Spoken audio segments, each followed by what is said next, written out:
แล้วไหนปลาโทรศัพท์นานมองเป็นยังโซสาวเบิ้ลปะสาวได้งานนี้ก็ถือว่างานอาจจะแปลกๆมันจะแปลกกับงานอื่นได้ถูกนะทุกคนสังเกตอยู่ในโต๊ะนะอาจจะบ่มีขวดเบียร์หรือขวดเหล้าเป็นอย่างมีแต่ของหวานของอย่างเลยทุกคนเลย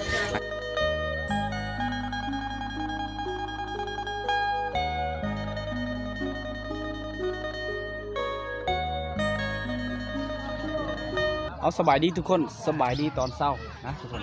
มาต่อในวิดีโอก่อนนะตอนนี้ไอเคก็ได้ย่างมาหอดหมู่บ้านเขาเจ้าบอลที่มีงานดองได้ทุกคนเลยนะไอเคจะได้พาทุกคนไปรับส่งวิถีชีวิตเขาเจ้าเฮ็ดงานดองนะศาสนาคริสเตียนนะทุกคนเขาเจ้าจะเฮ็ดแบบใดนะทุกคนเลยผู้สาวนะอาจจะบ่ค่อยได้มีหลายเลยเห็นน้อยนะ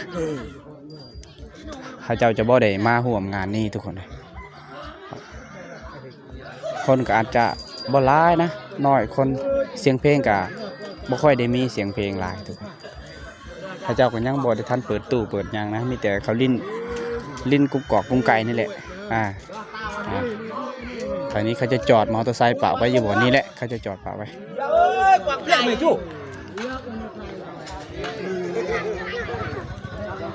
ทางนี้เขากำลังคึกคืนกับกุ้งไก่ใกล้ซะแก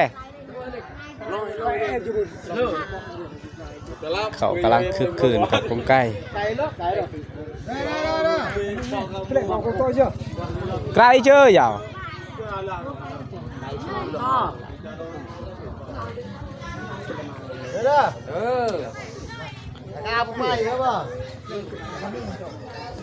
สำหรับงานพระเจ้านี่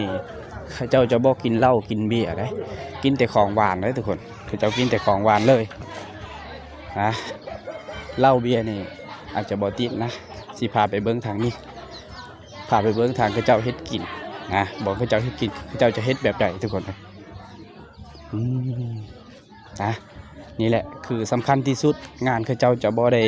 มีสิ่งมึนเมาเข้ามาทุกคนเลยโอ้บ้านส่วนอันนี้คือบอนพระเจ้าเฮ็ดกินเฮ็ดอยู่เฮ็ดกินเลยอาการเดือดทุกคนโอเคป่ะกันเดือดทุกคนเดือดดอยอันมันทายเอ้ย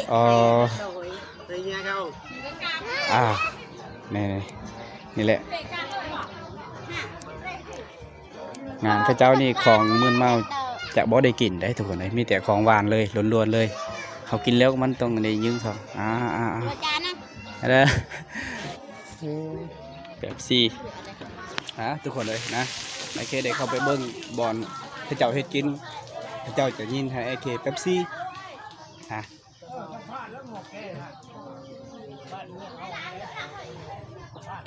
พระเจ้าจะบ่ได้กินเหล้ากินเบียร์สำหรับของมึนเมาพระเจ้าจะบ่ได้กินนะคืองานร้องศาสนาคริสต์เตียนทุกคนเลยพระเจ้าจะบ่ได้กินเหล้ากินเบียร์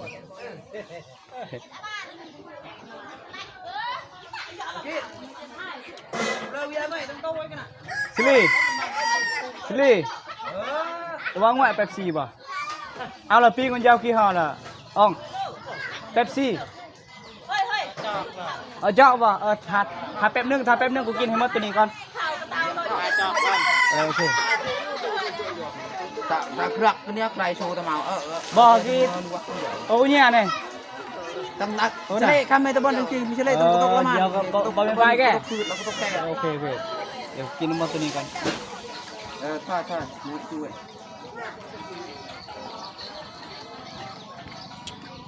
อยู่ดีมีแห้งเฉลี่ยเนี่ยเราง่วยเป๊ปซี่ละเขาจะยินต่อนะนี่คือสาลีบานนายูทูบเบอร์บังเอิญได้เจอเขานี่นะทุกคนเลยบังเอิญได้เจอสาลีบานนามาโอเคจะพาไปเบิ้งทางนี้ทุกคนเลยงานข้าเจ้าเนี่ยอาจจะบ่ได้มีผู้สาวมาเฮ็ดกินเลยโอ้ปีนเอาแต่จ่าเนาะธรรมดาก็โม่รอกรักหมอหอนข้างนี้ข้าเจ้าจะนึ่งข้าวนึ่งอย่างได้ตอนนี้ผู้ทางสาวๆก็จะอยู่ทั้งเงื่อนได้ข้าเจ้าจะบ่ได้เฮ็ดกินมีแต่ล้างถ้วยล้างย่างได้ทุกคนไม่ใช่ยังเด้ไม่ใช่ยังเด้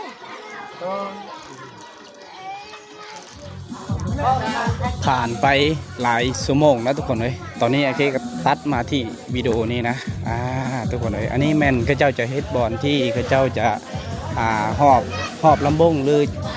ยัดพิธีอย่างต่างๆนะงานเขาเจ้านี่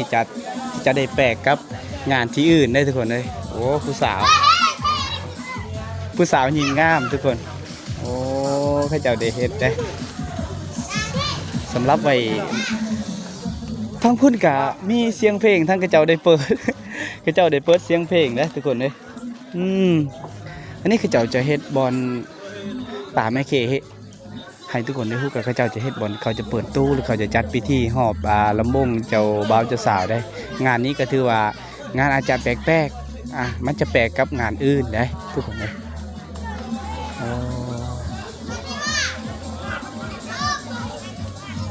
มันจะแปลกกับงานอื่นนะเขาจะเขาต้องได้ต้องได้ฟอนเขาใส่ใบมะพร้าวเลยกระเจ้าได้เฮ็ดอ้อมไว้บอนประตูออกประตูเข้านะในยามกลางคืนบางที่กะดองเขาเจ้าเขาจะเฮ็ดกลางคืนด้วยกันเลยทุกคนแต่ว่างานดองเขาเจ้าจะได้บ่มีหอบลำวงสามัคคีงานดองบ่มีจัดหอบลำวงงานดองเขาเจ้าจะแปลกเลยเป็นคือว่าให้ทุกคนเลยมันเป็นงานดองศาสนาคริสเตียนมันบ่คือกับงานดองศาสนาเฮาทุกคนศาสนาเฮากับเขาจะจัดนอกลำวงเป็นเจ้าว่าเจ้าสาวเป็นต้นกลางเว้นกลางคืนก็มีอันนี้นะเขาจะจัดงานในยามกลางคืนแต่ว่าเขาต้องในฟ้อนลำวงอยู่มีเวทีพระเจ้าจะเฮ็ดเวทีแล้วจะงดรักษาไว้บอนที่พระเจ้าจะ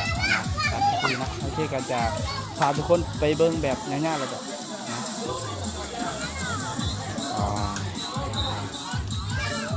มัดเป็นที่เรียบร้อยทุกคนเลยกระเจ้ากำลังตำมักพริกตอนนี้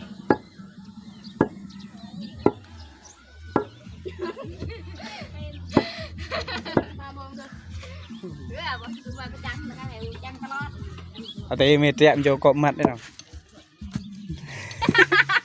นี่ทุกคนเลยกระเจ้าเฮ็ดเรียได้ในประเคเวอร์กระเตยมัดในเซตบ้านในเวอร์เฟียลชั่วเด้อ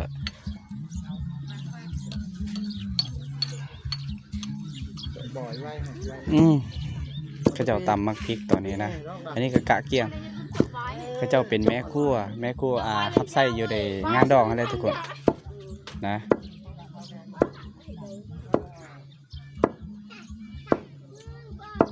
โอ้เสียงเพลงทางพุ่นกำลังคึกคืนเลยกับดีเจเขาตุ๊บมันก็ต้องใส่เวลาคือกันในการตำมักพริกหรือว่าตำข้าวคั่วตำข้าวขายอย่างต่างๆอย่างหลายๆอย่างเขาจะตำไม่ถูกโอ้น้องคนยิ้ม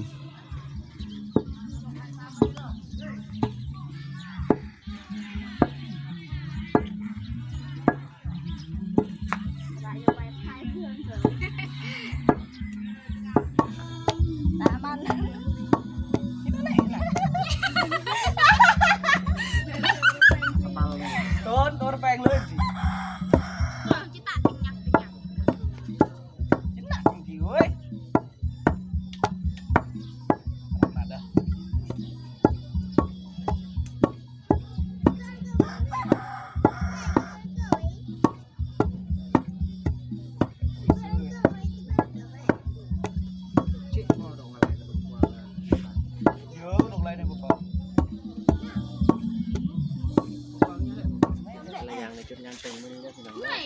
เอาทุกคนเลยวนมาจุดนี้นะไอเคเดย์ตามมาพริกสวยน้องๆเพื่อนทุกคนเลยอันนี้คือกะเกียมเครื่องประกอบอาหารนั่นแหละทุกคนให้มันแซ่บนะก็จะงานดอกงานย่างก็ต้องเลยนี่ไอเคได้ตามสวยน้องเพื่อนข้าเจ้าก็กำลังอันนี้หลอกตากันนี้ไม่หนวทุกคนเลยนี่แหละวิถีชีวิตนะสาวน้อยบานป่าหน้าหักได้ทุกคนเลยน้องคนยิ้มงามแหงนะโอ้อันต้นปืนเต้มันจะว่ากลัวกันยันยัดกลัวกันอันนี้ก็มาที่แก้ไขอ๋อมอมอ๋อซ้ำไปเอาเด้ออ๋อระเบิดเดี๋ยวมาออกแล้วก็อาคีบ้านไม่ได้จีชื่ออาคีกันเด้ออะไรหายไปเด้อทงย่างเนี่ยทงย่างบ่วงเนี่ย โอ้ทุกคนเลยทุกคนเลยไอเคก็ยังอยู่จุดนี้นะมาให้ทุกคนได้เบิ่งน้องๆเพิ่นกำลังเฮ็ดเวียกตำพริกนี่แหละข้าเจ้านี่เป็นแม่ครัวนะทับใส่เฮ็ดอยู่ก็กินอยู่ในเฮือนล่างนั่นเลยนะทุกคนโอ้ทุกคนเลยแล้วไหนปลาโทรศัพท์นานทุกคนเลยอ๋อบ่ทุกคู่กันเดียวโอ้บางพี่เขาเจ้าตำหลายเลยได้ทุกคนทงหนึ่งแล้วนี่ซัมซีเฮ็ดเตียวให้ตัวไหนเฮียแฮร์เพชรขนาดเขาบได้ขัวบได้หยังนะอันนี้ก็ถือว่าอันเวลาเฮ็ดอาหารหลักๆก็คืออาหารดิบนั่นแหละที่เขาจะกินนะโอ้ทุกคนเลย ถ้าว่าทึกตาเนี่ยเรียบร้อยนะ3 ชั่วโมงกันยังบ่ได้หายกับการเพชรนะกับการเพชรการแสบตา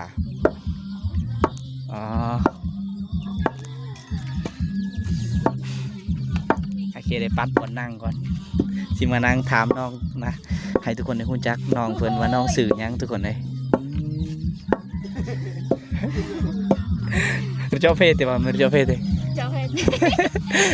โอเคต้องได้ถามเพศก่อนนะทุกคน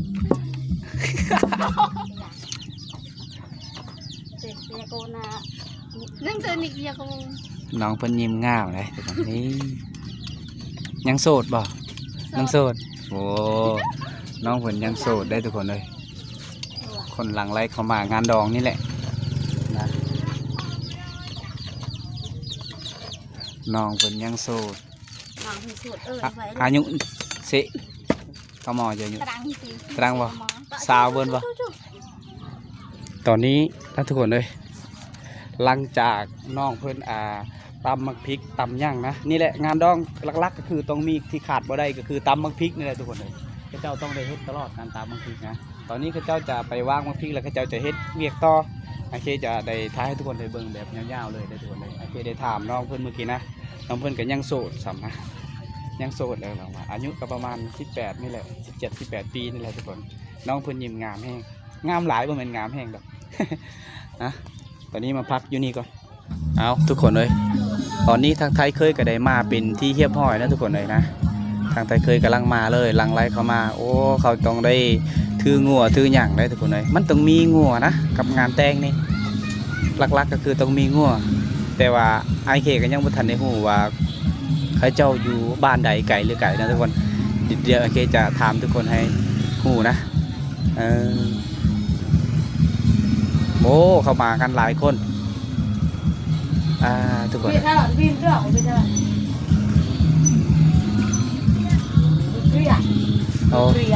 นบ้านเขาเจ้าจักบ้านนี่ยังแล้วทุกคนโอ้ตอนนี้เขามาผู้บางคนก็ต้องได้ขี่มอเตอร์ไซค์แล้วก็เรียกกันตูนแกขี่มอเตอร์ไซค์และกับผู้เฒ่าผู้แก่ก็ต้องได้ขี่รถใหญ่นะเขาอยู่แบบกันหลายคนในฮันแล้วทุกคนเลยเอาทุกคนเลยมาวนมาที่เดิมนะทุกคนตอนนี้ไทยเคยกับกำลังมาทุกคนเลยนะกำลังยูทาในจุดนี้ตอนนี้ไอเคกับซีบุกอย่างบนที่คนลายเลยทุกคนเลยนะข้าเจ้ากับโซนระวนกับการลิ้นอันนี้แหละลิ้นกบกอกงใกล้แล้วทุกคนเลยทางพื้นเครื่องเสียงเพราะว่าสิเป็นตู้อย่างไรตู้ก็กำลังมาพอดีเลยข้าเจ้ากำลังถอยรถทางบ่าวสดีเพื่อนก็กำลังสีไปเปิดเครื่องเสียงอยู่นี่แหละทุกคนเลยโอ้ช่วยทางพระเยอะโอ้ข้าเจ้ากำลังคึกคืนครับเงินหลายได้ข้าเจ้าลินนี่เลยทุกคนเลยโอ้ลงแม่เขาจะไงโอ้ผมมีเงินนี่ลินบ่ได้แล้ว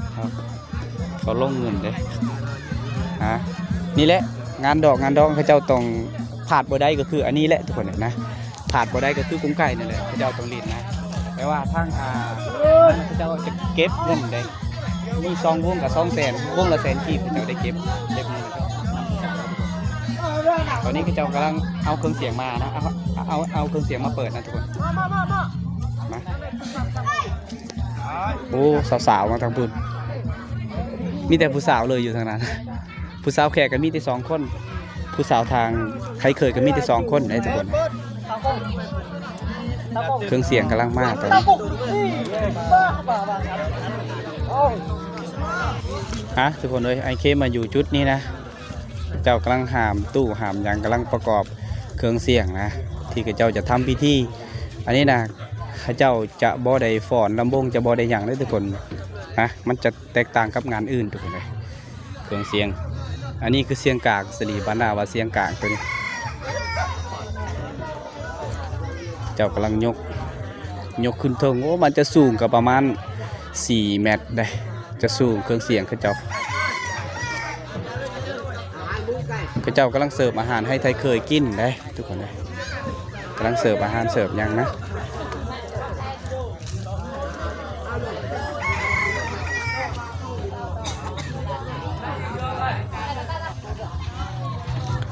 สูงขนาดคือไอ้เคว่าวอะไรประมาณ4 เมตรเลยความสูงเลยทุกคน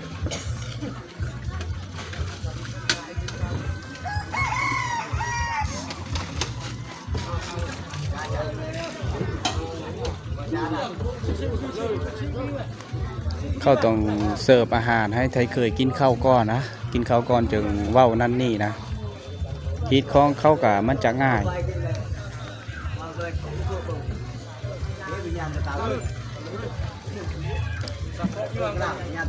มันต้องหลายคนเฮ็ดมันจึงสบายอยู่เทิงผู้หนึ่งโอ้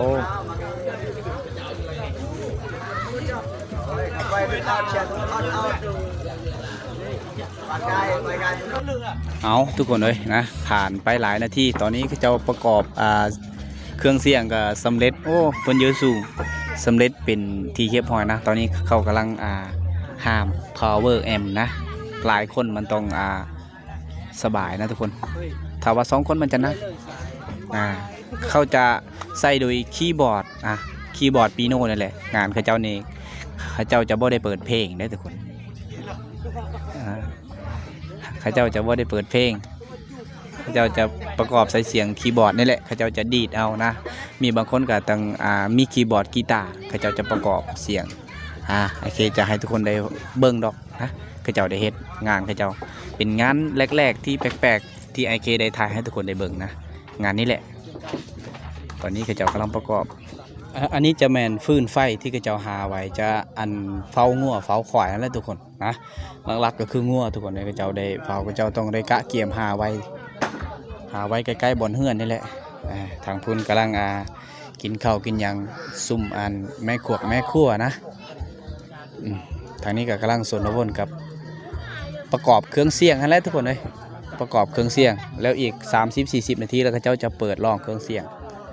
โอ้ทางพุ่นกับเขาเจ้าประกอบเป็นที่เรียบร้อยนะสูงเลยทุกคนคือไอเควานสูงกับ4 เมตรอะไรสูงนี่แหละงานแต่งนะงานแต่งศาสนาคริสต์ทุกคนเลย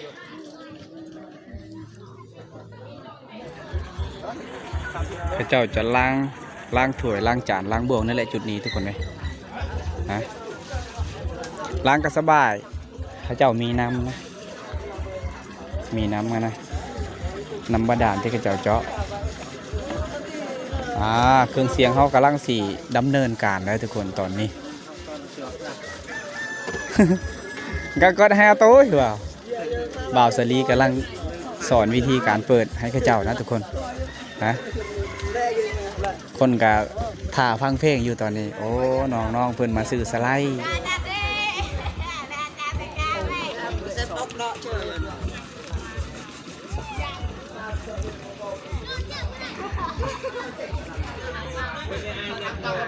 ทุกคนเลยงานข้าเจ้านี่แหละทุกคนเลย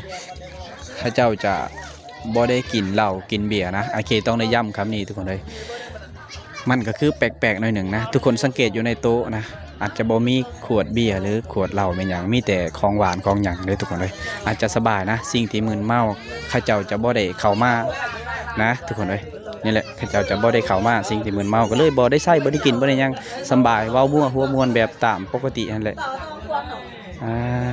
อันนี้คือทางครูบาไปนำไปหยอกผู้สาวนะเฮ้ยไปหยอกผู้สาวไป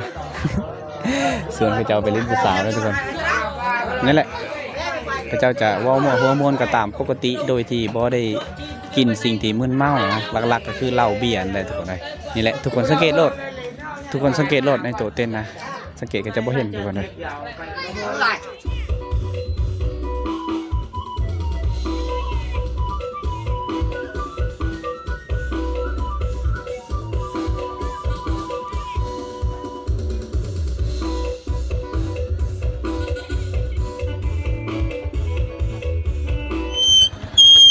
บอกก็ไม่ได้ยังกินไก่ดีเจ๊เต้มันต้อง ก็เชื่อจิเจ๊นะกี่เอาเข้าใจปะละ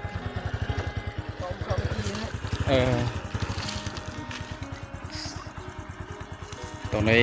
ขี่รถสาลี่นะทุกคนเลยสาลี่บานนามาส่งไอเคฮอดถาน้ำนะไปเอาทุกคนเลยตอนนี้ไอเคก็ได้ออกจากหมู่บ้านหรือว่าออกจากงานดองของข้าเจ้าเลยทุกคนเลยนะสาลีบานนาได้ไปส่งไอเคทุกคนเลยนะเป็นหมู่กันนะเราไปส่งฮอดถาน้ำเลยทุกคนเลยเราต้องขอบใจหมู่ครูนะตอนนี้กำลังย่างลงเซเลยทุกคนเลยนี่แหละทุกคนเลยนะบรรยากาศงานดองของคนชนเผ่าบรูที่ถือศาสนาคริสเตียนนะทุกคนเขาเจ้าจะเฮ็ดแบบนั่นแหละแบบที่ทุกคนได้เฮ็ดนั่นแหละทุกคนเลยนะเขาจะบ่ได้ใส่เสียงเพลงที่ทั่วไปเลยเขาจะใส่เสียงเพลงเขาเจ้าเองเขาเจ้าจะใส่คีย์บอร์ดนะอย่างที่ทุกคนได้เห็นเมื่อกี้นั่นแหละเขาเจ้าร้องคีย์บอร์ดนะเขาเจ้าจะบีบเอาเองแต่เขาเจ้าจะมาห้องเพลงนะหลายคนก็ต้องในห้องเพลงเป็นกันเบิดเขาเจ้านี่ทุกคนเลยเพลงเขาเจ้านั่นแหละศาสนาคริสต์นะศาสนาคริสเตียนประมาณนั้นแหละไอ้เกียรติก็บ่ค่อยได้เว้าเก่งปานไหนนะทุกคนตอนนี้ก็ได้ลงฮอดเซฮอดถาน้ำต่อบางทีก็บ่มีเหือทุกคนบ่มีเหือแน่นอนนะเอาทุกคนเลยสำหรับวิดีโองานดองของคนชนเผ่าบรูอย่างที่ทุกคนได้เห็นนั่นแหละทุกคนเลยนะขอบใจทุกคนที่รับชมและกดไลค์กดแชร์วิดีโอนี้ทุกคนเลยสำหรับวิดีโอนี้ไอเคจะขอโจไว้สำนีก่อนทุกคนเลยอย่าลืมติดตามวิดีโอใหม่ตอนต่อไปทุกคนเลยบ๊ายบายทุกคน